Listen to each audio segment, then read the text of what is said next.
with no shortage of reasons, not to mention our personal circumstances, it's quite impossible to not feel anxious right now. The thing is that while you can walk silently with these heavy emotions, they shout loudly at your mental and physical chronic diseases. And that's why you need to watch this. Hi, welcome to this fireside chat.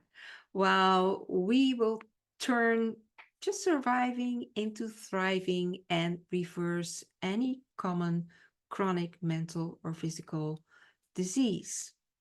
So, one thing that keeps us busy, especially over the past few weeks, is feeling these overwhelming fears and anxiety, and they can express in so many ways like frustration, anger, insecurity, the feeling of losing control. And I think many of us felt that. For sure, I did. That was one of the reasons why I decided to make this video for you, because it doesn't have to be this way. We went from one storm into the other, like the natural disasters, like the wildfires in California and the wars like in the Ukraine, the political shift that is happening in the USA, and it doesn't impact the USA only, especially also those groups like special groups like the undocumented people, the LGBTQ community. It's also impacting the whole globe. So it's hard to not get impacted by strong emotions about everything that is going on. These are very rapid changes, and first of all, welcome to this fireside chat, but also note that this is a non-judgmental space. That doesn't mean that I do not have an opinion. I do have an opinion, but this is a space for everyone. No matter your race or culture or your gender identity or your uh, political stance, everybody is welcome. Because, behind those seemingly opposite walls, the walls that we so expressively saw in the past week, the wall of euphoria or the wall of ridicule. Behind those walls, there is deep hurt and struggle and insecurity about the future. And I think that we need a space where we can do something with these negative feelings, these frustrations or anxiety, because they have a big impact on our life right now and in the future for everyone. And I think what we have in common is not only that we share these fears and anxieties, but we also share that we all want to have a better future for everyone. The thing is, these persistent feelings of struggle, these inner resistances, they have a big impact on your health. That's not something that mainstream doctors in mainstream medical care will tell. They do not. But those medical professionals, certified professionals who stepped out of mainstream care, they will tell you that. But, well, that hasn't been publicized widely yet. It's important to take charge of our negative feelings to make sure that they do not add to chronic disease, as mental distress in what kind of a form it comes for you, whether it's anxiety or frustration or anger or hopelessness, it doesn't matter. These negative emotions, these are chemicals in our body that add to chronic disease or can start develop them or help it progress.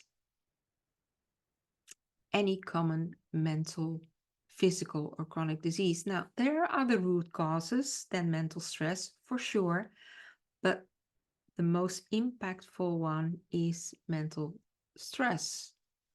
Let alone that this past week, probably for you and for most of us, for sure for me, wasn't the best week of my life. It could have been way more enjoyable. And that's when I thought, hey, wait a minute. This happens to me. I do not feel my best. I'm in somewhat depressive mood. I do not sleep well. My energy levels are low. I got digestive issues. Hey, wait a minute. I am the one who chooses my mood. And I think that we all can have a reminder like I have. So that's why we have this conversation.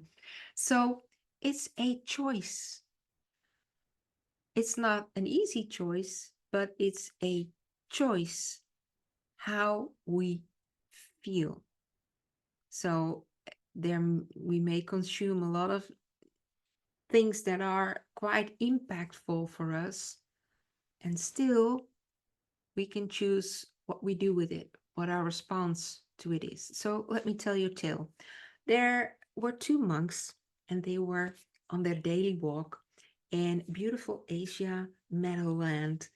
And, there's some kind of a serenity in the air. They were on their walk, and all of a sudden they heard a woman yell for help. So they followed the sound and they came near a riverbed, and there was a young, beautiful woman, lightly dressed, two heavy bags, and she was standing there in in absolute fear. So these two monks, one was the master and the other an older man, and the other one was the apprentice. They say, "Hey, what's going on? What's the matter?" She said, "Well, look over there. There's the bridge, and I should cross it, but it's collapsed. And now I cannot go to my village, and I need to go to my village. But you see, I cannot cross the river because I cannot swim." She was terrified, and he saw the terror in her eyes and in her whole body. And the old monk said, "Well, ma'am, let me carry you." And the younger monk said, "Oh, sir, no, no, no, you cannot do that. That's against the rules." And the old monk said, "You just carry the bags." And the younger said, "No, sir, this is a big mistake. You cannot do that." And the old monk, he just nodded and said, "You just carry the bags." And he pulled up the woman and he carried her over the riverbed. His sandals soaked, his robe soaked. Everything was like, wet. And they came at the end of the river bed, and he pulled her down. And the woman was so grateful. So she showed the guys the bags, and she took out two big ripe dragon fruits. She gave it to the older monk, and he greatly accepted. He said, "Oh, thank you. These are my favorite fruits. That's so wonderful." And she pulled out another two and gave to the young monk. And he said, "No, no, no, no. I do not take the fruit. This was a big mistake." So in silence, they departed. They all got there on their own path. And the two monks, they walked for an hour in silence. But it was not a meditative walk like you feel this calm, the inner calm. There was a dense air between them. And of course, the old monk sensed it all the time. And after an hour, he said, "Well, Is there something going on? And the younger apprentice said, "Oh, no, sir, don't want to talk about it." So they moved on and walked for hours and hours until it was time to rest.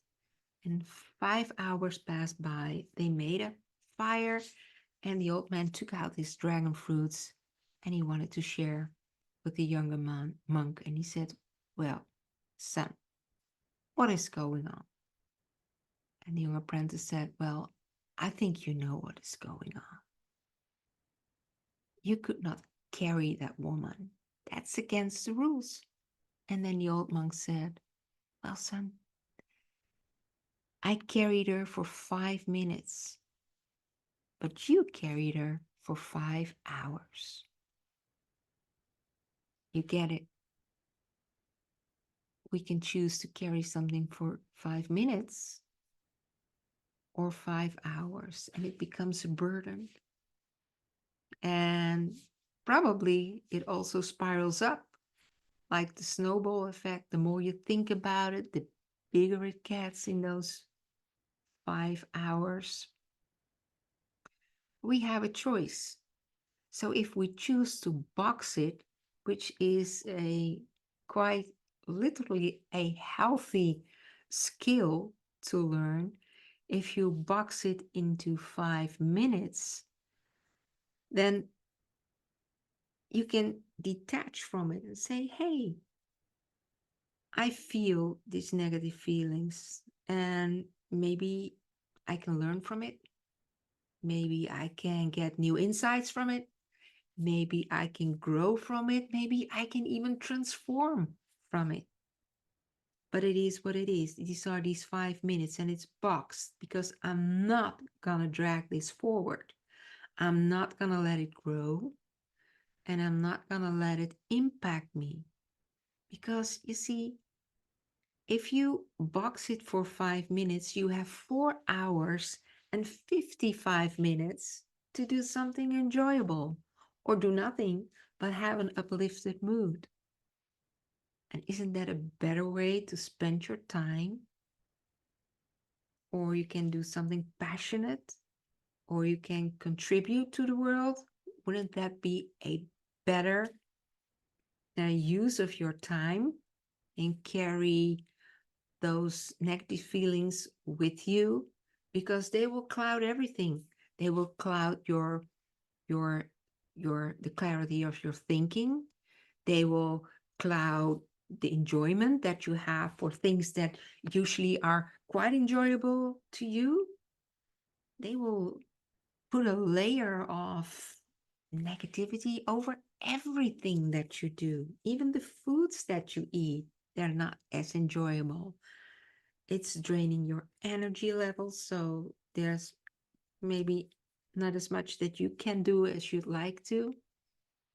But the thing is, if you box it into 5 minutes, then for those 5 minutes may have a negative impact on your body, but after those 5 minutes, your body will take care of it and solve it.